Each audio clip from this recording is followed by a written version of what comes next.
Hi, my name is Jordan Wilkerson, and this video is for ESL 440, topic 6, the benchmark home and school connections. So I have my notes right here, so I'm going to look at my notes as well while I talk about the content. The first question or topic we were supposed to cover has to do with cultural influences on teaching and learning, cultural competence as related to instruction, the EL cultural values, how they can be integrated in context of teaching and learning. So a couple of cultural influences on teaching and learning, I put behavioral patterns, family traditions, and balancing technology.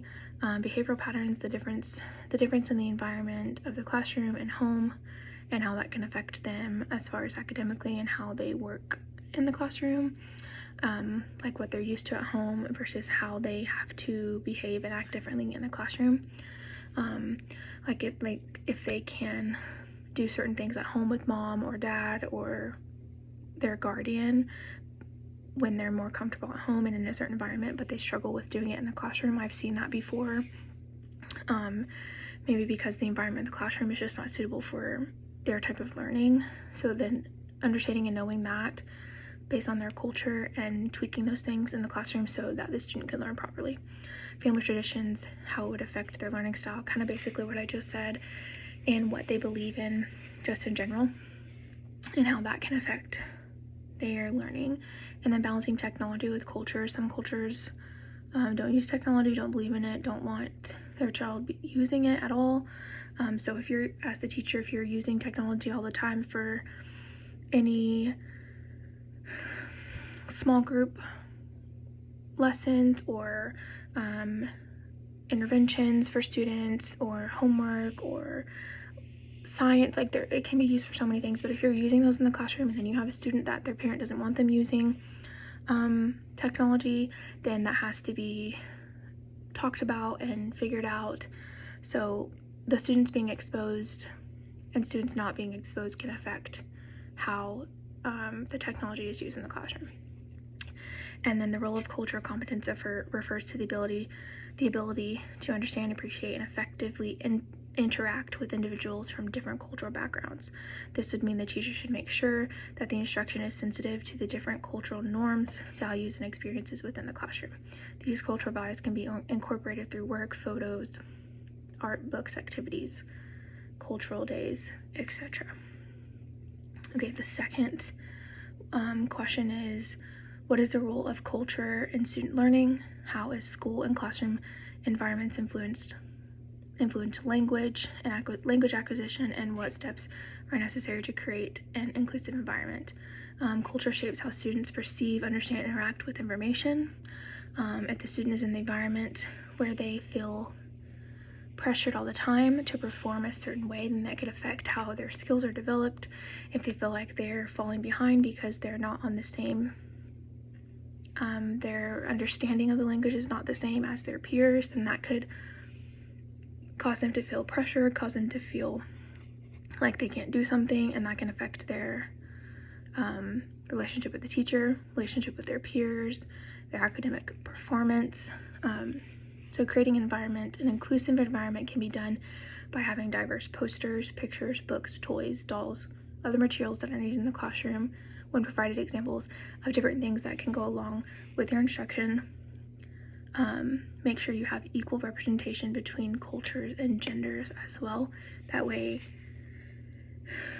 girls and boys can see their different cultures. If you have characters representing or pictures of characters representing a story, make sure they're diverse in culture and gender as well. That would be the biggest thing that I would say. These things also influence their learning styles, their motivation, their overall engagement in the classroom.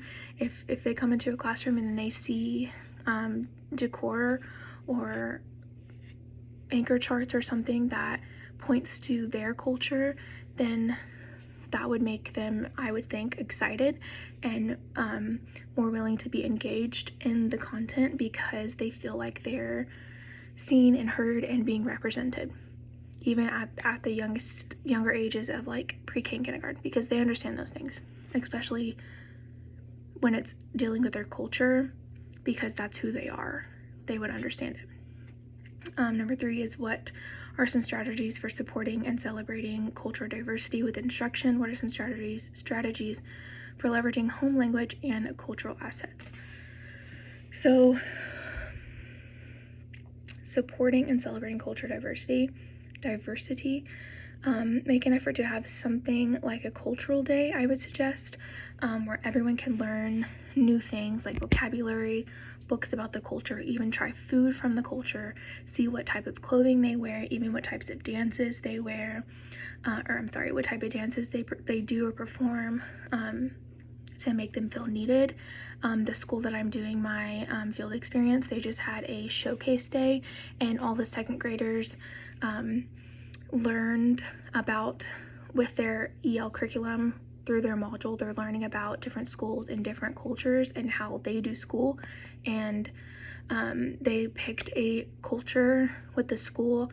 They dressed like the culture, they learned dances, they learned the music of the culture, and they put on a big performance for their parents and their peers and their teachers, to show what it would be like to be in a school like that. And I think that's a really good idea. Again, with the culture day, you can have different parents. The idea would be to have and to discuss and to learn about cultures within your classroom. So you could have the parents of the students come in if they're comfortable.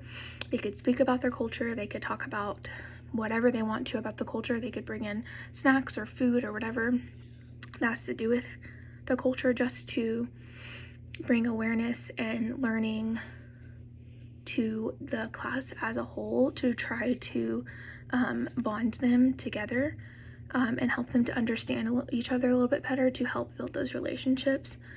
You can allow the students to share their experiences, to get to know the students, to adapt your teaching to their learning style, invite parents to the classroom for events, like I said, to make them feel respected and validated. Then supporting the needs of ELs in the classroom. Number 4, what are some strategies for responsiveness to the different strengths, needs, and identities of the EL students, including special needs? You can provide multiple resources, visuals, and translations of technology to make learning as easy and effective as possible. What are some opportunities and approaches to meet the social and emotional needs of ELs? Front-load vocabulary would be a really big thing. It's important to help them communicate their needs and to communicate those to the best of their ability. Having consistent routines to help them learn how things work within the classroom helps as well. And then being very hands-on to make sure that they're understanding everything as a teacher can be very helpful. What are the importance of understanding the social, emotional, and cultural needs of students when establishing classroom routines and procedures? It helps the students to feel supported, validated, and respected in the learning environment, which in turn makes them more comfortable and allows them to learn more, makes them feel validated, empowered, and to appreciate the instruction a little bit more, and to also participate during the instruction as well. Home and school connections. Number 6, how might family and community practices influence language learning? They can introduce learners to new vocabulary and expressions that are unique to their culture. Community practices can provide a naturalistic environment for language learning. And number 7, last one, what are some strategies to build and foster strong family, community, and school partnerships? I think one of the biggest things for fostering a strong community between the school and the family is regular communication. I feel like some teachers, some schools struggle with this. They might not have a platform to do it. There are so many platforms for communication. Even if your school specifically doesn't use a platform, you can use it as a teacher and use it in your classroom. Platforms like Class Dojo is the one I'm really familiar with, just to keep the parents aware of what's going on in the classroom, aware of any assignments that are coming up, any homework that's due, any missing assignments, any events that are coming up, anything like that, field trips, those types of things.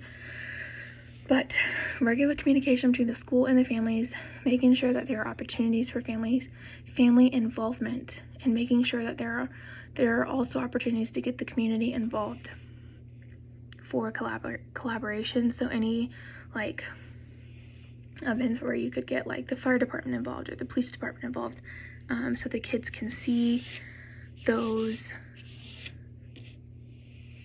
community members coming to their school and making a difference, and also seeing how they make a difference in the community itself. What are effective family engagement practices that support and highlight the assets of home languages, including communication, family involvement, and providing intentional strategies for families of ELs? Communicate with families in their native language as much as possible to show the respect of their culture and that you are taking the time to speak to them in their own language because it is important to you for their child's education and success. When you have a meeting with a family that does not speak English, if they speak Spanish, have a translator. It's so important. I've been in meetings where that didn't happen and we had to translate through a sibling, and sometimes the sibling doesn't understand, and you just want to make sure, or I just want to make sure that I'm taking the time to find a translator. I'm taking the time to print out whatever materials I need to into Spanish or whatever language that they speak, so that we are clearly communicating. They're understanding what I'm saying, I'm understanding what they're saying, what their concerns are with their child, especially if it's like a parent-teacher conference or an IEP or anything that has to do with their child, which would be any meeting that you're having, but like their academic level, if they're behind, if they're above, any data meetings that we're having, everything that is also important, and they need to understand, and we're signing off that they understand. Like we just need to have, I think that we need to always have a translator, which I know that most schools do, but I have been in situations where there wasn't. So, and it just shows the parent that you're going that extra mile because they're important to you. Their child is important to you. Their child's education and success is important to you as their teacher. It just makes a good impression on the parent. It makes a good impression of the school. You're representing the school and the administration, the district, whatever. You're representing them in a good light. And then the last one, what are some inclusive community engagement practices? Providing volunteer opportunities for the community members to get involved at the school. Establishing partnerships with the community workers and organizations. Like I said, getting the fire department involved, police department, local doctors or nurses or whatever, if you want to have like a career day. I think that would be kind of cool. So the kids could see and learn and hear about what these community members do and maybe inspire them to do something like that. So that's all I have. Thanks for watching. Have a good day.